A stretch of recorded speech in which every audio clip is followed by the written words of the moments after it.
ইব্রাহিম ইবনে Adham রাহিমাহুল্লাহর কাছে এক ব্যক্তি আসলো, আসার পরে জিজ্ঞাসা করলো, আমি তো পাপ করি, তাহলে পাপ থেকে বাঁচবো কিভাবে? তখন তিনি বললেন, পাপ থেকে বাঁচার জন্য তুমি 5টা প্রশ্নের উত্তর দেবে, তাহলে তুমি পাপ থেকে বাঁচতে পারবে। কিভাবে? যখন তুমি গুনাহ করবে তখন আর আল্লাহর দেওয়া রিজিক খাবে না।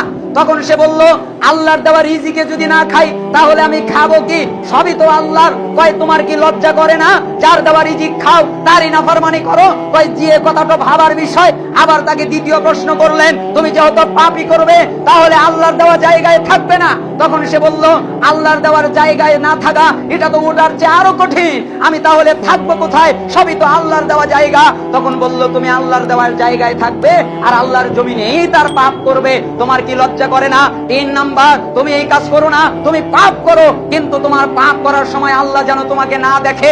এটা তো আরো কঠিন। এমন কোন জায়গা কি আছে যেই জায়গায় আল্লাহ আমাকে দেখবে না? তখন ওই সালাফ ইব্রাহিম ইবনে আদহাম রেগে গেছেন লোকটার উপর।